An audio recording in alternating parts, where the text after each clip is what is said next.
İnformasiyaları sizə xatırlatdıq. İndi yenidən müzakirəyə başlayırıq və Millət Vəkili, Milli Məclisin üzvü Azər Allahverənov qonağımızdır. Azər bəy, hər vaxtınız xeyir olsun, xoş gördük sizi. Xoş gününüz olsun Kənar xanım. Azər bəy, Rusiya və Ermənistan arasında da mübarizə gərginləşir deyə bilərik. Bu xəbərlər fonunda yeri gəlmişkən Rusiya Xarici İşlər Nazirliyindən də bir informasiya təqdim olunmuşdu ki, artıq Qərb Ermənistana dəmir yolları ilə bağlı da təzyiq göstərir. Ermənistanın dəmir yollarının Rusiyaya məxsus olduğunu nəzərə alsaq, Rusiya Köçəryan Sarkisyan məsələsində biraz təmkinlə davranır, amma bu dəmir yolları və digər nüanslarda daha aydın fikrini ifadə edir. Nə baş verir Rusiya və Ermənistan münasibətlərinin alt qatında?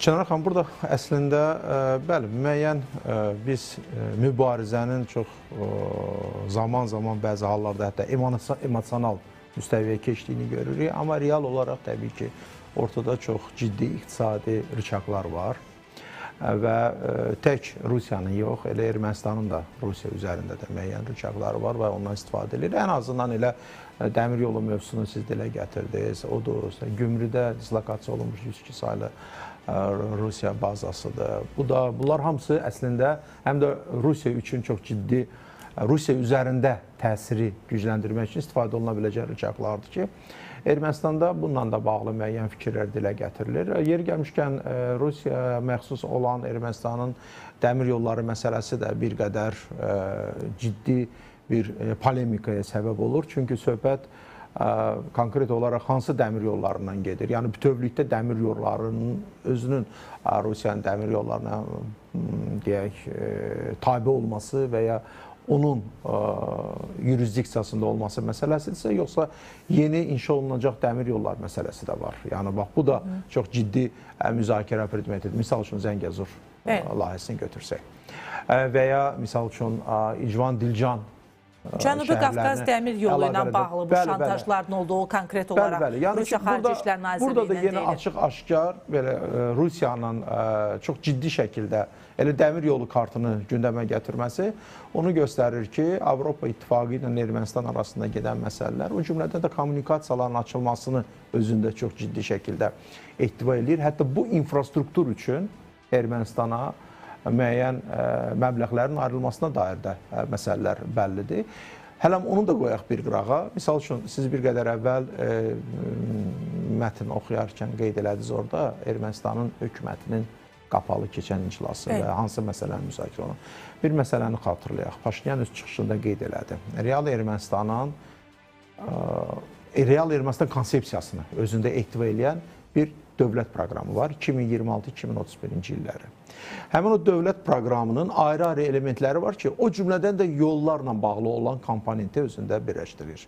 Məsəl üçün, 40 körpünün inşa olunması, 2500-3000 civarında nə qədər kilometr olan ərazilərdə dəmir yolları və s. və ilaxır. Yəni, bunlar açıq-aşkar hökumətin həmən o 2026-2031-ci illəri əhatə edən proqramına daxildir. Və belə olduğu təqdirdə məhz Rusiya tərəfindən konkret olaraq açıqlamanın sırf dəmir yollarından bağlı dilə gətirilməsi həm də bax bu hökumət proqramında, yəni o 5 illik proqramda yer almış müddəalarla birbaşa olaraq kəsişir. Yəni əslində ola bilərmi ki, Azər bəy, həm də informasiyalar Rusiyaya sızdırılır və yaxud da Rusiya kəşfiyyatı Ermənistanda güclü çalışır deyə artıq hökumətin iclasında gizli danışılan nüanslar da gedir ora əvvəlcədən çatır və Rusiya öncədən belə bir açıqlama vermək gərəkdir. Baxın, mən sizlə burada hardasa müəyyən mənada razıyam o baxımdan ki, təbii ki, informasiyanın sızdırılma ehtimalları çox yüksəkdir. Nəzərə alsaq ki, indi bugün Ermənistan hökumətində də Rusiyaya bağlı olan insanlar var və heç də biz bunu zaman-zaman, yəni bu sadəcə olaraq verbal dilə gətirilən bir narrativ deyil. Biz konkret olaraq həmin şəxslərin bəyanatlarında elə Nikol Paşinyanın siyasətinə və ya xarici siyasət kursuna, elə daxili siyasət kursuna da zidd olan fikirlərin dilə gətirdiyini görürük. Baxmayaraq ki, bu insanlar Vətəndaş Müqaviləsi Partiyasını təmsil edirlər və hökumətdə müəyyən vəzifə sahiblərdir. Amma nədənsə onların dilə gətirdikləri narrativlər ölkənin baş naziri narrativlərinə ziddiyyət təşkil. Deməli, bu ya hökumət daxilində Paşinyana qiyam qaldırmaq istəyən müəyyən qüvvələrin, yəni qiyam dedikdə burada daha çox emosional və verbal qiyamdan söhbət gedir təbii ki. Ya bu niyyətlə bunu edirlər, ya da ki, kiməsə bağlı və ya hansısa dairələrə və ya hansısa ölkəyə bağlı olan insanlardır ki, yəni müəyyən cəmiyyətin daxilində o narazılığı kifayət qədər gərgin saxlamaqda maraqlıdırlar. Yəni, burada müxtəlif yanaşmalar ola bilər, amma istənilən halda sizlə razıyam ki, informasiyanın sızdırılma ehtimalları da kifayət qədər yüksəkdir. Bu bir tərəfdən, amma digər tərəfdən də axı, hökumətin qapalı keçən iclasında tək bu məsələ deyil. Orada digər məsələlər də var. Orada KTMT məsələsi də ola bilər. Orada Avropa İttifaqının inteqrasiya məsələləri var. Çox ciddi şəkildə. Təhlükəsizlik Müqaviləsi Təşkilatı ilə bağlı gizli danışılacaq nüans qalıbmı sizcə? Yoxsa bu artıq Ermənistan üçün də, Rusiya üçün də bəlli bir məsələ? Yox, istənilən halda burada məsələ nədir? Çox maraqlı. Nəyə gizli məsələn, şəkildə KTMT ilə bağlı çox maraqlı nüans nədən ibarətdir? Mən sizə deyim. Bu həqiqətən bir paradoksal bir hal yaradıbdır. Paşinyan deyir ki, istəmirlər bizi çıxartsınlar. Amma biz çıxmırıq. Yəni, istəmirlər bizi çıxartsınlar, amma biz çıxmırıq sözünü demir. Deyir, istəmirlər bizi çıxartsınlar. Və burada da istər-istəməz sual yaranır. Yaxşı, KTMT-nin nizamnaməsinə görə, KTMT də bunu çıxarda bilər. KTMT deyir ki, Ermənistan çıxsın özü. Yəni, mən onu çıxartmıram. Bu nə deməkdir? Yəni, KTMT-də fəaliyyət davam etdirilir. Dondurulmuş şəkildə olsa da belə, de yuri, faktik olaraq Ermənistan KTMT-nin üzvüdür. De facto üzvü olmaya bilər. İndi Allah'a şükür biz indi 21-ci əsrdə yaşayırıq. Hətta görürük ki, de jure olmayan şeylər de facto da təsdiqini tapır. De facto olmayan de jure də. Adətən de facto əksin olur. Bəli, tamamilə, bəli. Bəzi hallarda da de facto təsir də eləyir, yəni gedən prosesə. Baxmayaraq ki, hüquqi cəhətdən de jure təsir eləməlidir də. Amma biz bunun əksini görürük. Yeri gəlmişkən elə KTMT-dəki üzvlük məsələsi də buradan qaynaqlanır. Yəni sanki hər iki tərəf burada israrlıdır ki, Ermənistan oradan çıxsın, amma Ermənistan real oradan çıxarılmır. Deməli, bu məsələnin birinci tərəfi. Nə müzakirə oluna bilər bu mövzuda? Ermənistan bununla bağlı qəti mövqeyini sərgiləməlidir. Qəti mövqeyini sərgilədiyi təqdirdə, yəni qəti mövqeyi nə deməkdir? Mən buradan çıxıram. Nə verəcək bu Ermənistana o zaman? Bu Ermənistana nə verəcək? Ermənistana hansı siyasi təzyiqlərlə nəticələnə bilər? O cümlədən də hətta iqtisadi təzyiqlər də ola bilər. Ermənistanın əgər söhbət KTMT-dən gedirsə, gəlin baxaq da, Kollektiv Təhlükəsizlik Müqaviləsi Təşkilatı. Söhbət təhlükəsizlik mövzusuna bağlıdır, birbaşa olaraq. Ermənistanın müəyyən siyasi qütblərində təmsil olunan şəxslər bəzi hallarda təhlükəsizlik məsələlərlə məşğul olan şəxslərdən fərqli bir siyasət yürütdüyünü biz görürük. Xüsusilə də Avropa inteqrasiya mövzusunda biz bunu açıq-aşkar gördük.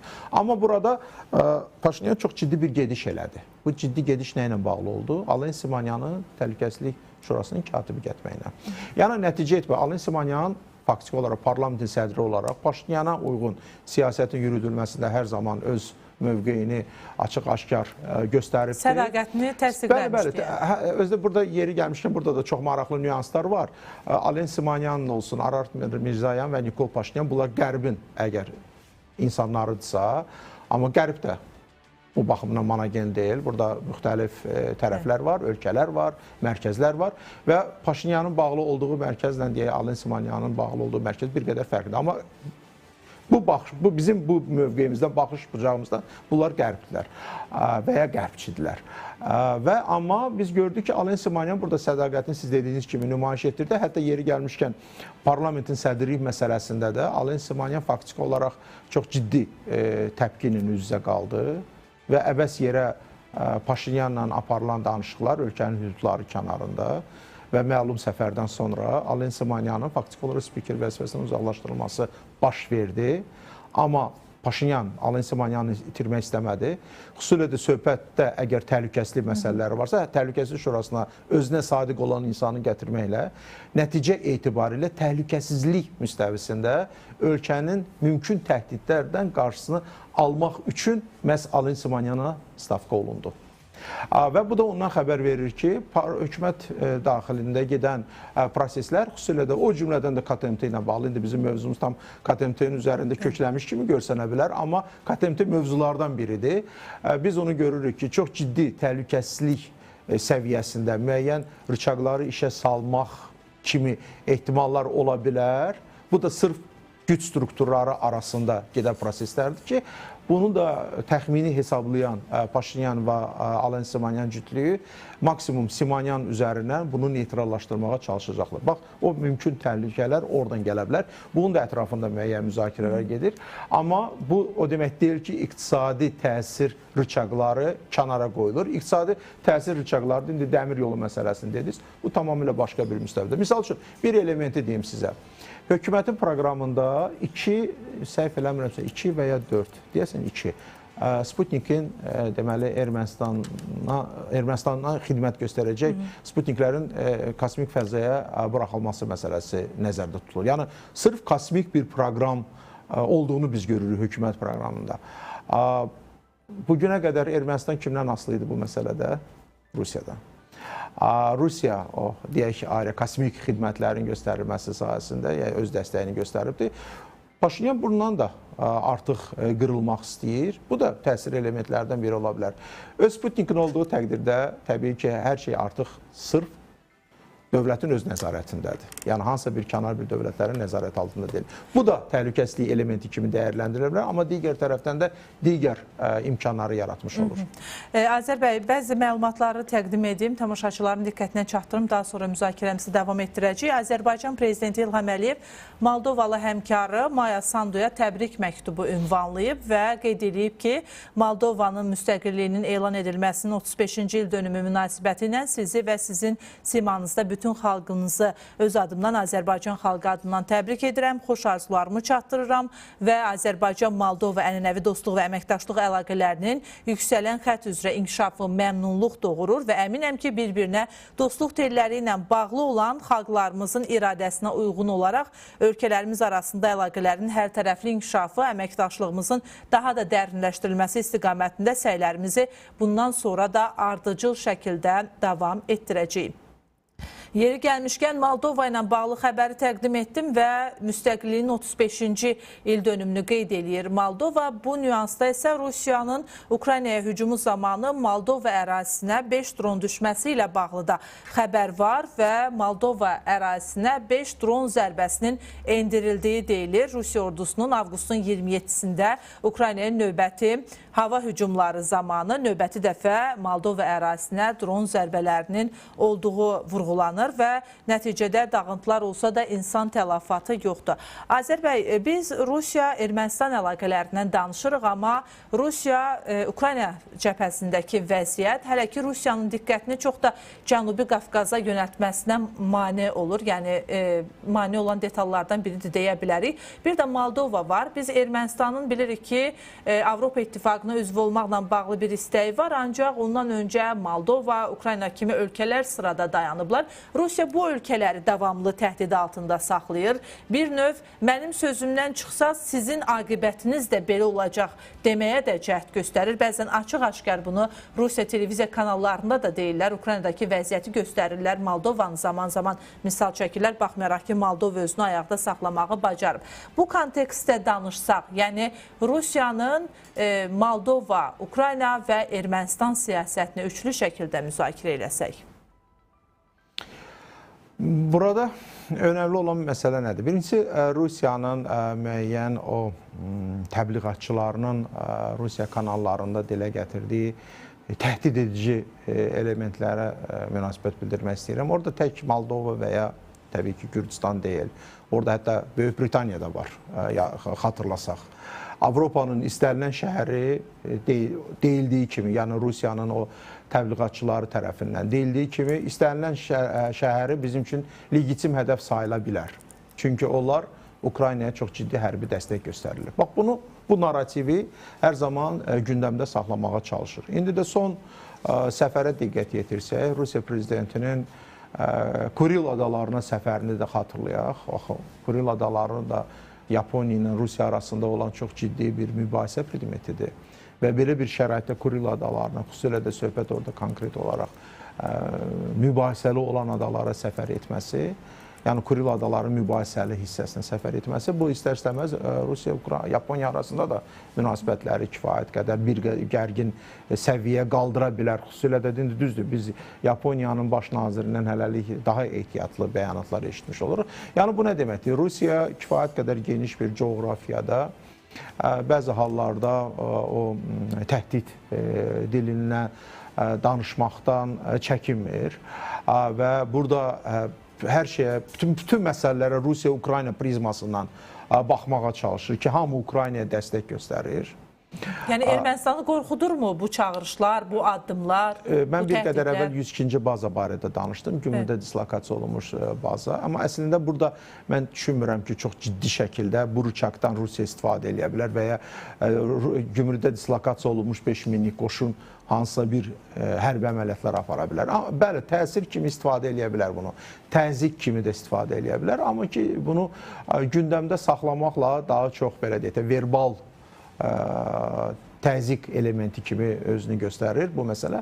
Amma Moldova və Gürcüstan məsələsinə gəldikdə, yəni faktiki bəllidir ki, bu ölkələrin ərazisi bugün parçalanmış şəkildədir. Yəni ölkələrin ərazisində separatçı rejimlər fəaliyyət göstərir. Bunun mövcudluğu özü artıq bir təsir aləti kimi dəyərləndirilə bilər. Yadınıza düşürsə, elə Rusiya-Ukrayna müharibəsinin təqribən bir il, 2 il bundan qabaq bir fikir də gündəmə gəldi ki, Ukraynanın qoşunları hətta Moldovaya dəstək məqsədi ilə Pridnestroviyada daxil ola bilər. Yadınızdadırsa, bu da yenə də ona hesablanmışdı ki, burada Rusiyanın diqqətini həm də müəyyən mənada parçalanmış olsun. Yeri gəlmişkən, burada ümumiyyətlə Rusiya-Ukrayna qarşı durması çox maraqlı bir taktiki gedişlərinin özünü büruzə verməkdədir. Və bu da bəzi hallarda çox maraqlı bir mənzərənin formalaşmasına gətirəcək. Bu mənzərənin maraqlı tərəfi nə ilə bağlıdır?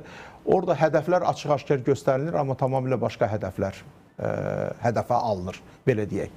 Yəni, o hərbi doktrinada başqa hədəflər özünü göstərməkdədir. Misal üçün, Cənub bölgəsi, yəni Rusiya üçün xüsusilə də bugün Qafqaz çox ciddi bir aktuallığı ilə özünü büruzə verən və bəzi hallarda Kremldə müəyyən dairələrdə də bu məsələ çox geniş şəkildə müzakirə, xüsusilə də Qafqazdan Şimal Qafqaz xalqlarının müharibəyə cəlb olunması müstəvisində. Hətta orada bilirsiniz ki, bununla bağlı çox güclü bir müqavimət var və zaman-zaman bu müqavimət özünü göstərməkdədir. Əgər deyildiyi kimi səfərbərlik məsələsi sentyabrdan sonra özünü büruzə verərsə Rusiyada, bu çox ciddi yeni siyasi kataklizmlara gətirib çıxarda bilər. İndi bu kataklizmlər fonunda Moldova və ya Gürcüstanla bağlı olan mövzuları daim diqqətdə saxlamaq, daha çox belə deyək, siyasi müstəvidə təzyiq elementi kimi istifadə etmək, bu artıq bir ənənə xarakterini alıbdır və mən düşünmürəm ki, bundan o tərəfə də hansısa bir formada təzyiq etmək rıçaqlarını Rusiya işə salsın. Xüsusilə də nəzərə alsınız, bu rıçaqlar elə də çox deyil. Separatçı rejimləri dəstəkləmək və digər məsələlər, bu da yenə də belə bütövlükdə konkret olaraq onsuz da gərgin olan münasibətlərin daha da gərginləşməsinə gətirib çıxarda bilər. Və indi bugün Moldovanın müstəqilliyinin elan olmasına 35 illiyi qeyd olunur. Yeri gəlmişkən Azərbaycan-Moldova parlamentlərarası əlaqələr işçi qrupunun üzvü kimi mən də Moldova xalqını bu münasibətlə təbrik edirəm. Amma burada da önəmli olan məsələ Moldova-Rumıniya tandemi bugün çox qabarıq şəkildə özünü göstərməkdədir. Və hətta ola bilər ki, sonraki mərhələdə, düzdür, Moldovaya digər baş ağrısı gətirə biləcək digər məsələlər var. Məsəl üçün, Qaqauziya ilə bağlı olan və Qaqauziyanı da dəstək göstərən müəyyən ölkə var bu prosesdə. Yəni, açıq-aşkar, bu da düşünürəm ki, Moldova hökumətini daha ehtiyatlı addım atmağa vadar edir. Amma Moldova-Rumıniya tandemi heç də gündəmdən çıxarılmır. Əksinə, hətta ola bilər ki, yaxın bir müddətdə hansısa bir formada, indi söhbət ola bilər konfederasiya, hansısa bir ittifaqdan gedir. Yəni, bunun ətrafında müzakirələr aparılacaqdır.